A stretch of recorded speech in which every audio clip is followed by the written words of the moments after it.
You have already been welcomed, and as it is our custom, I just want to take a moment to honor our ancestors properly with a libation. It'll be an abbreviated version, but we want to always invoke their presence and their blessings.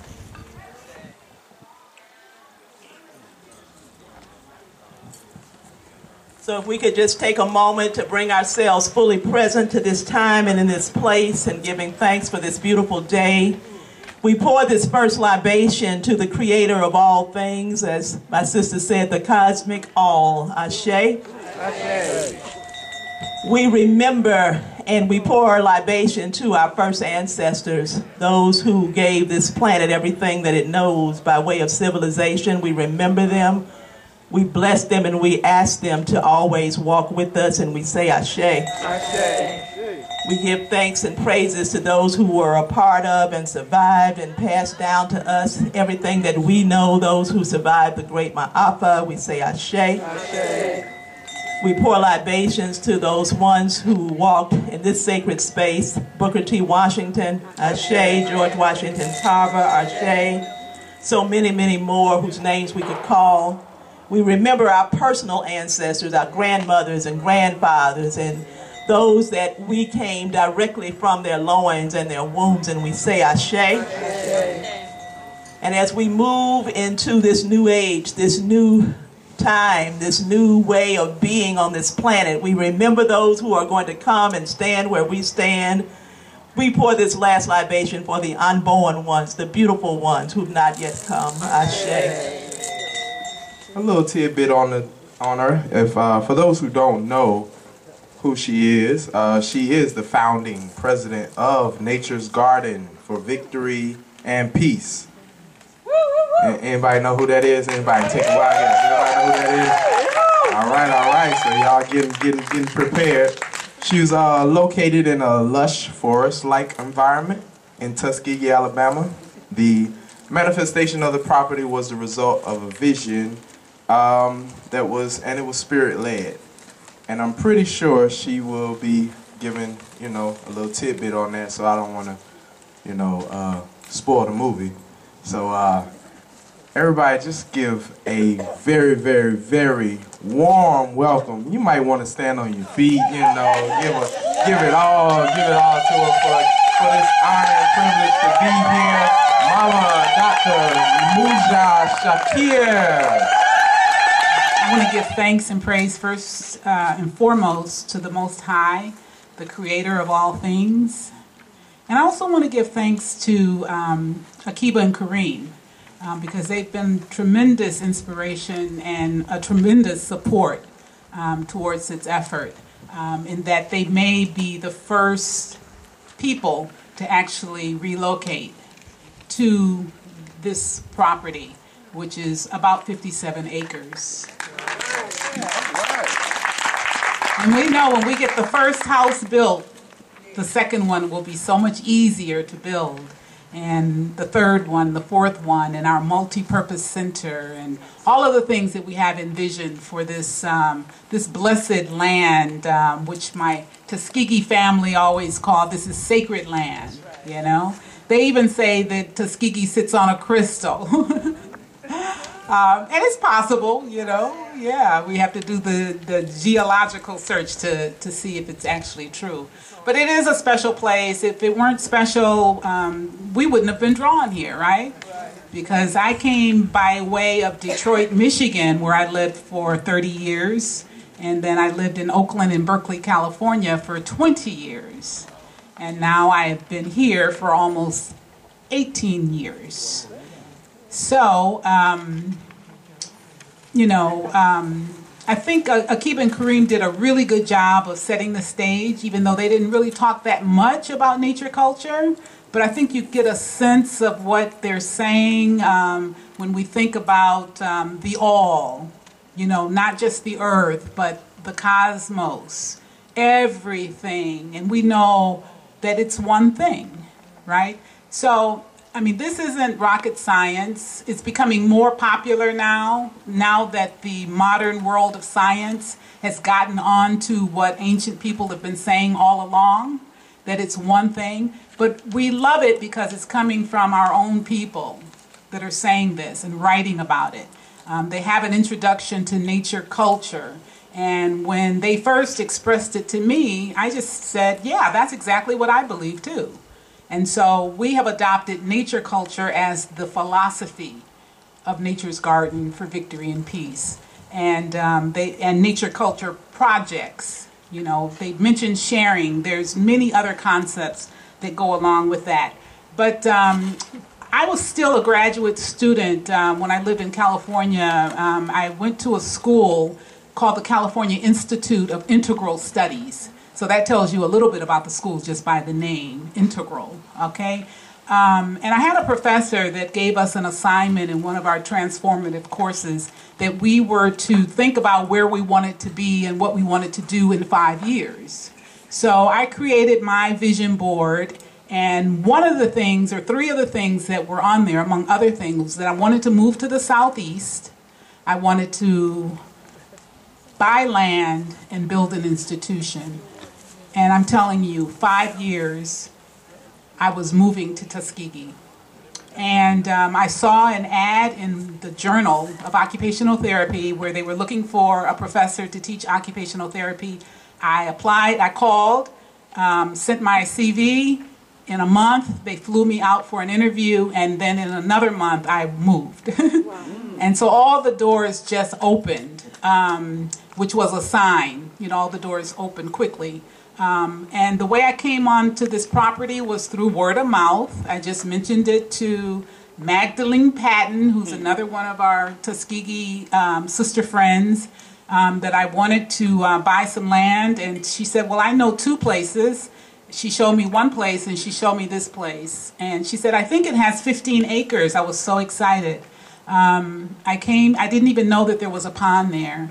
The house was in bad shape. It needed to be fixed up. My second daughter said, Ma, this place is depressing. But she couldn't see what I could see. But for almost 2 years, we lived in only 3 of the rooms. We couldn't cook in the kitchen. It was terrible. The living room was not habitable. The dining room was not habitable. But over the last 3 to 4 years, we've almost completed the renovation inside of the house. And I want to give thanks to our brother, Bodil Balaams, wherever he might be, as a builder, construction person, did that work for, you know, he probably saved me $50,000. Okay, so that's to the we. And all of that is so encouraging and so inspiring, you know, when we share. You get more, like Kareem said. So the vision has been to create a holistic community here. And so what we've done is to put 25 acres into a community development project, like a land trust. But that's a very legal process, and we have not quite gotten there yet. But the intentions is to have 25 acres from where we were, that area where we had the ceremony, that will be a retreat center. You know, we want to create cabins and tiny homes, or, you know, whatever we want, yurts and those kinds of things back there, so that we can use that as a way of raising funds too. We can rent the space out to other groups that want to have retreats. We can provide the catering for that. We can also provide the staffing that can do healing work. We can do their opening ceremonies, and all of these types of things is what we have in mind. But we want conscious community, okay? We don't want to have people who don't agree with what we're trying to do. As simple as that, you know? It's not an elitist idea. It isn't. What we want to do is create the community, let it be a shining light on a hill, and then we provide the services to the larger community. And then we can consult with them about how they can do the same thing all over the United States, but in particular in the Black Belt counties of Alabama and throughout the region. We want to create this conscious, intentional community. So we are a land-based organization that is embedded in this web of life, striving, aiming to affirming this holistic community.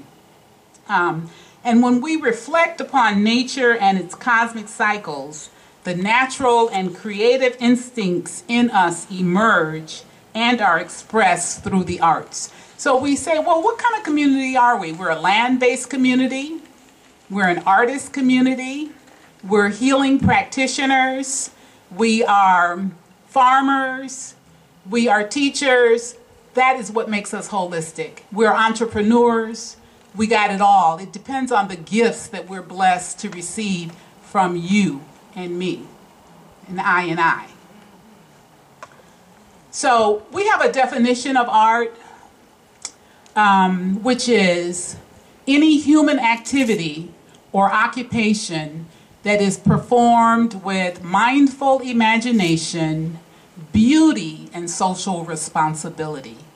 That is our definition of art. So whatever you're doing, the art of communication, culinary arts, you know, the way we relate to one another can be artistic when it's thoughtful, when it's beautiful, when you prepare a plate of food, you know, if you got different colors, if you put that little piece of parsley on there, you know, it adds a little splash, right? It's thoughtful, it's mindful, it's good for you, and it's beautiful. So we feed on each other. Our vision is to cultivate the land and build upon the land in order to evoke health, social well-being, victory, and peace in members of the community. That is our vision. Our mission is to use the land as a healing tool and a cultural asset in the development of a holistic community development model in the delivery of relevant programs and services to the community. And largely, this is achieved through the development of what we call a transformative, intentional learning community. Now, when I was in school, in my graduate program, I participated over the 6 years that I did master's and PhD. I was a part of a learning community. And this was a group, a cohort of people where we studied and we talked and we argued and we had rigorous debates and deliberative dialogue on a number of topics. And these were people that came from, you know, all different backgrounds, different ages, different ethnicities and whatnot. So there was a lot of difference there, but it was a very powerful experience. And it taught me the power of this dialogue. It taught me the power of studying together. And since that time, we developed a group here on the campus, a community campus partnership called the Black Belt Deliberative Dialogue Group. And some of the students that got involved in that group became some of the most powerful young people that you could imagine. I mean, it was just an avenue that helped to open them up. And also, I'm a part of another group that's been reading and studying a book for a year. And what I've noticed is that the bond of friendship, the bond of familyhood that got created as we struggled to understand certain content. And so that's what we want to have as a part of this community, an ongoing study group with the intentions of transformation. So that's how we continue to work. Kareem and Akiba acknowledge that everybody here is special and everybody here is dynamic, everybody here is woke to a certain extent. But we know, I mean, that we've been emerged in a system that is so negative and so corrupt and so backwards that we are just works that we have to continue to work on ourselves. I know that I do. So some of our goals are to promote land appreciation, conservation, and preservation, to promote ecologically sustainable agriculture and construction science and practices, establish cultural and artistic education programs, create safe spaces that challenge young people to find, develop, publicly present, and apply their voices as creators of societal change. Now, we said young people, but that could also be older adults as well, okay? Because we're all in this together. We've all been, as Malcolm would have said, bit by the same, animal? So when we talk about holism, some of the ideas that are associated with that might be mind, body, spirit, soul connection. You know, a lot of people function maybe like most of the time out of their body, you know, fulfilling their pleasures. Sometimes you have some people that are so spiritual that they're not grounded. I had a very good girlfriend who was like that. She was very spiritual. She was supposed to be coming to a meeting. I mean, you know, she could just walk outside of the front of her house. Somebody might drive by and she'll stand there and talk to them for an hour and completely lose track of what she was supposed to be doing. And she'd do things like that consistently. And there were so many times I wanted to just cut it off with her, but I really liked her as a person. And what I realized to deal with her was don't ask her to do anything that was necessary for time, you know?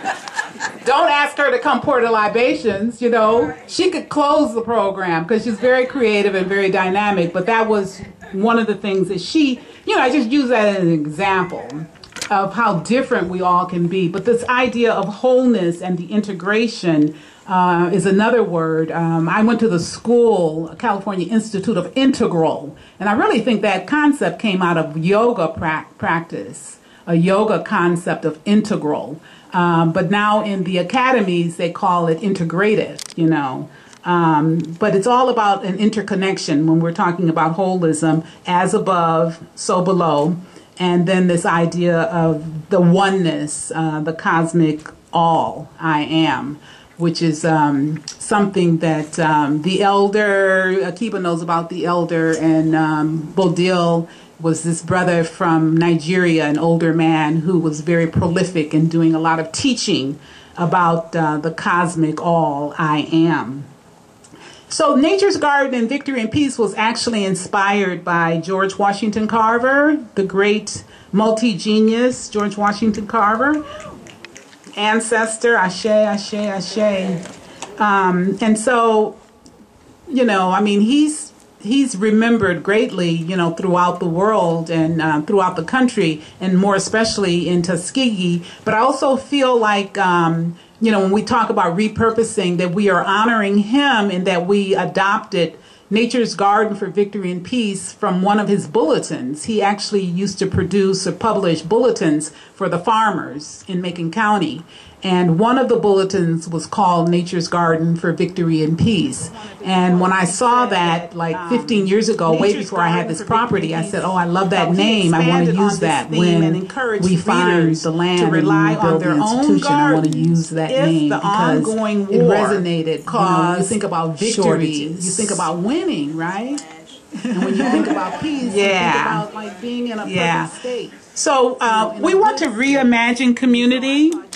And I thought of village because in a lot of ways community has become so cliche, and how much does it actually mean to us? Do we even have communities? I would say no.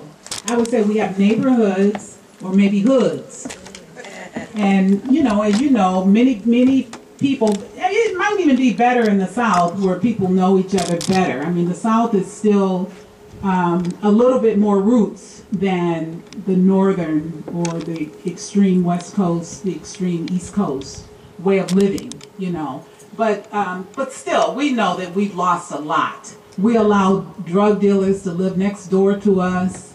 You know, we know that people are doing bad stuff, and we don't have a voice. We have no way of handling that situation, you see. And so that's why I say that we don't have real communities anymore, but we want to create that. If we want something, how do we get it? We have to do it. We have to build it. So we look at some of the village values of communal, and you look at the neighborhood values of the individual. The village value is relational, and the neighborhood value is uncertain of the relationships. When you have a relationship, it almost defines the way you're supposed to interact with the person, right? Parents and children. That's a relationship that describes a type of duty, a duty that the parents have to the child, and a duty that the children have to the parent. And so those were the type of things that made the village strong, was because they understood the power of roles and relationships, you know, like who's doing what, in order to keep the family and the village moving. Everybody had a role to play. Nowadays, we don't want to be burdened by these roles. We don't want to be burdened by expectations of other people, largely. They mentioned sharing. Sometimes it's bartering. In the neighborhood value or in the system that we live in, that would be considered capital exchange, right? Money. And there's some of us that talk a lot about, you know, wouldn't it be really cool, wouldn't it be neat if we didn't have to exchange money all the time for everything, you know? So the village value is change, transformation. There's so many symbols in ancient wisdom that describe this transformation. Like the ancient Commetans had that dung beetle that was rolling the dung around, and then when they saw life coming out of this dung, you know, that was a sign of transformation. So every time there's seasonal change, and we haven't even spoken about the spring equinox, this is a huge time that we're in right now, a huge energy that we're in right now. If we just look and notice what happens during these seasonal changes, that's a form of transformation. And we should be attuning ourselves to the change, because so above, so below. That as the seasons are changing, we should also be changing. So some of us made conscious decisions during the winter to think more deeply, go inside. You know, in the wintertime it's dark, the animals are hibernating and that kind of thing.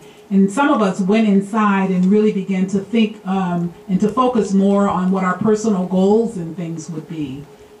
And then when the spring came, as we are now, we're planting the seeds right now for community, for a village, for redefining community. And then when the winter comes again, or when the fall comes, we'll see what we've been able to achieve and what it is that we're harvesting. In the village, we have harmony with nature. In the neighborhood values, we have adversity to nature. You know, where people are always trying to control what's happening in nature instead of living in harmony with it. In the village values, we have elders are wise. In the neighborhood values, elders are feeble. You know, in this culture, you know, people are embarrassed or ashamed to say how old they are.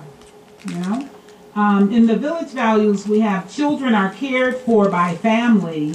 In the neighborhood values, children are cared for by strangers. The idea that we drop our babies off at daycare centers.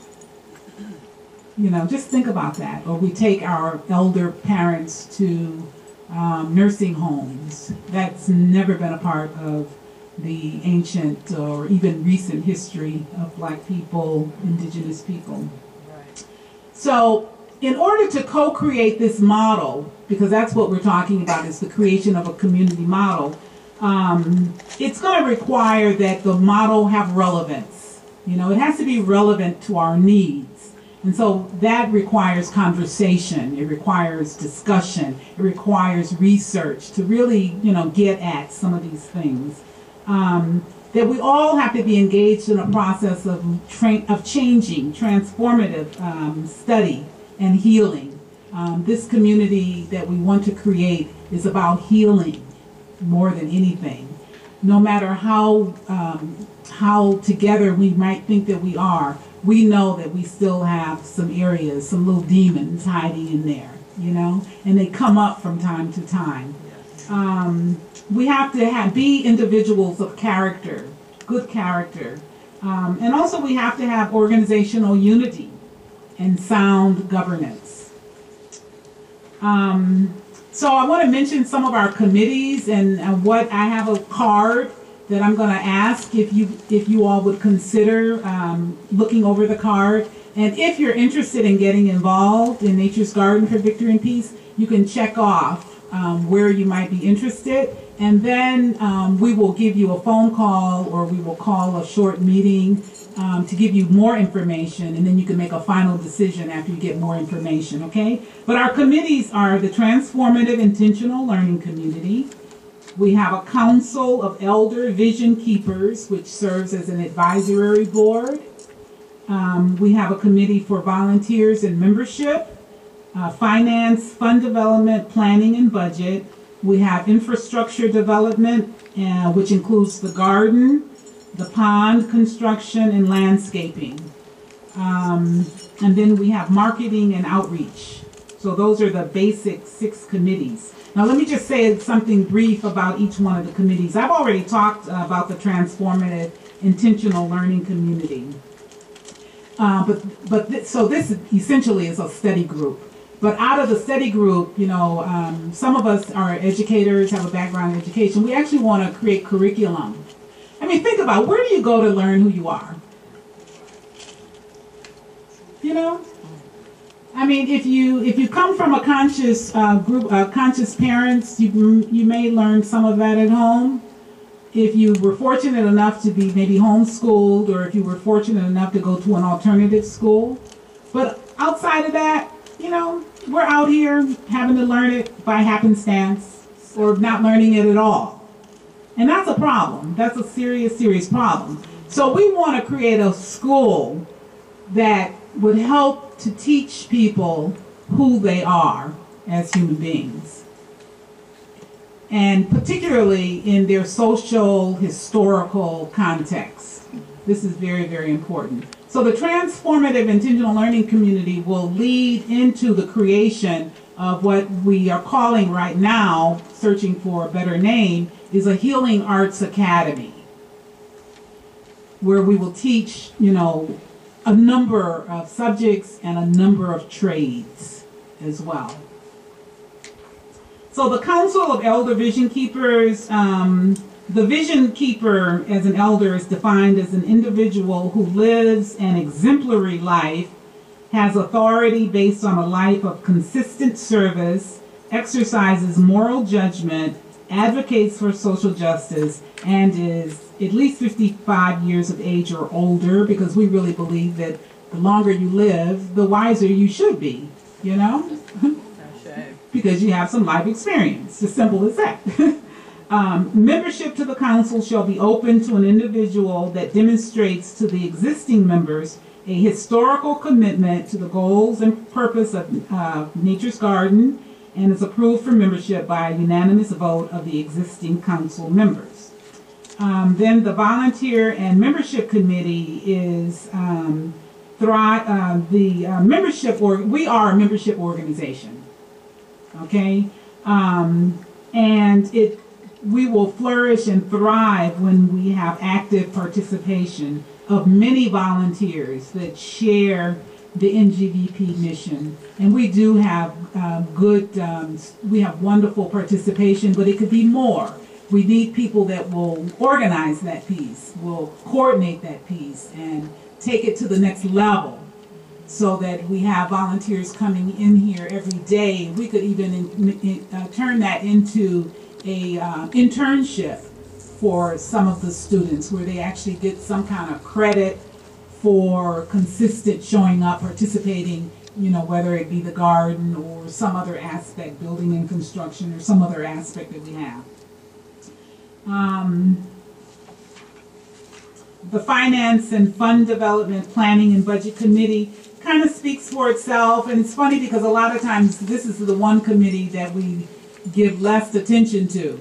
But resources are quite necessary in order to move the vision forward. And there are some people that are very good at raising funds. That's probably my weakest link. And so I mentioned to my sister friend Leah that I wanted her mentor. I want her to mentor me. And she's probably maybe, I don't know, maybe she's 30 years younger than me. But she can mentor me. So we have infrastructure development, the garden, the pond construction, and landscaping. This committee will plan, draft recommendations for the location and construction of buildings, facilities, and infrastructure. The infrastructure subcommittees are the Organic Garden Project Committee, the Pond Committee, and the Landscaping Committee. branding, marketing, and outreach. This committee will be responsible for developing marketing plans for all of NGDP programs, as well as branding. We look for innovative methods to promote progressive ideas, healthy lifestyles, transformation, and healing that will capture the imagination of our people living in rural and urban settings, particularly in the Black Belt South. So some of our current projects, again, it's the garden project. I mean, we're really only 2 years into this garden project, you know, but we're making great strides. Miss Estelle Apperwhite back there, she's our farm manager.